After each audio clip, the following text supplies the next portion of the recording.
Well, another windy day here on the Yorkshire allotment. It's unbelievably windy actually, so I'm trying to find a space where there's not too much wind and I don't have to go inside. I'm sat here next to my covered frame, and in here I've got the romansco, broccoli, cum, strash, whatever it is, which would be incredible if it ever decides to start growing the heads. And I've also got beetroots, and I've got potatoes. I've got some French tarragon coming. I've got some beautiful lavender little ones that I got, well, virtually next to nothing. They were dying, and I think I paid about 60p for 6, so 10p each, and they'll come over the next few years, I hope, anyway. So, welcome. Now, it's interesting, I get given quite a few books, believe it or not, and thanks to Sally and Ken from Rotherham, we've kind of donated a couple of books. And what I love about these is these are from about 1940s for the little pocket guide, amazing, and this one's probably a little bit older. But what's fascinating when you read through them is how technical everything is, how much detail, how much mathematics involved, how much cubic meters, cubic feet, how much of this you put in, and it's just, you must have been a complete genius in the olden days to actually work out what you could grow and where. And I presume they were very, very successful at it, because of course there's a big push during the Second World War to get people just growing things. And well, books like this would really have helped, I suppose. So we'll pop those down and we'll carry on with the show. Again, once again, thanks to Sally and Ken for those. Here next to me are finally almost ready to go in.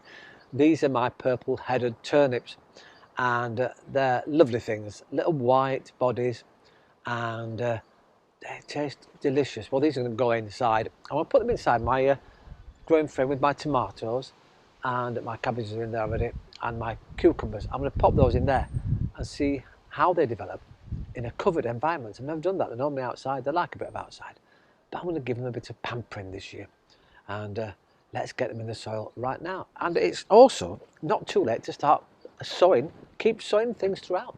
You can sow, of course, more lettuce, keep that coming, and that'll really keep you on the right trail throughout. It takes about 10 to 15 days for the seeds to germinate, and then once they are, of course, you can use your pick and grow lettuce, or you can just buy lettuce that comes as an individual lettuce plant. Well, here I am next to, well, sort of becoming a little bit of a failure area, unfortunately. My chard in this area seems to have bolted. We've had lots of sun and rain, and even though I've watered it every day, it still seems to have gone ahead of itself. I mean, it is beautiful. Look at this, it's got beautiful flowers on it. You can't go wrong, really. It's made a really nice display, but it's not producing the leaves that I want. However, I do have some somewhere else, and it's in the shade, it's away from full sunshine. Maybe that's the way to go with it. It is slightly protected, but it's growing as it should. Very slowly. The leaves are looking beautiful, and the colours are looking magnificent. My radishes are doing sort of the same, so I'm going to thin these out and try and find the smaller ones, and maybe even transplant them somewhere else to give them a chance. But I've just broken this one in half, and it's got a really peppery taste. I mean, obviously it's, oh my lord, that is quite strong. Well, you never know, they might be all right to eat. Here I am next to two of my cucumbers. Now, just to add just a little bit about what we should be doing with cucumbers.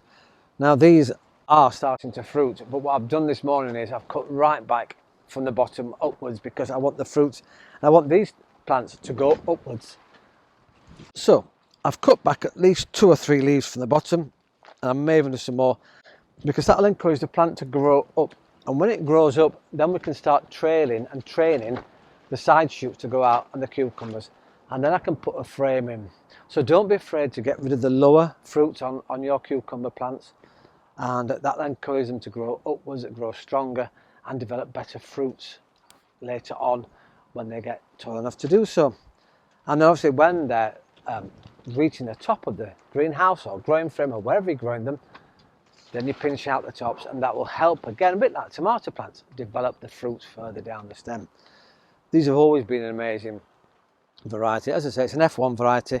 They're called Beth, they're a small one, and once they start, they're prolific. In fact, this one in front of me here already has 1, 2, 3, 4 cucumbers coming, and they really do go like the clappers. So I'm going to plant my turnips.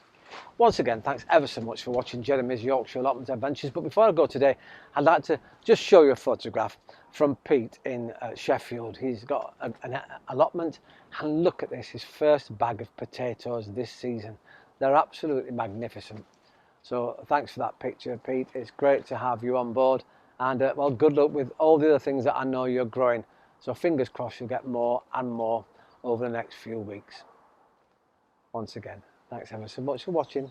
I'll see you shortly. Ta-ra for now.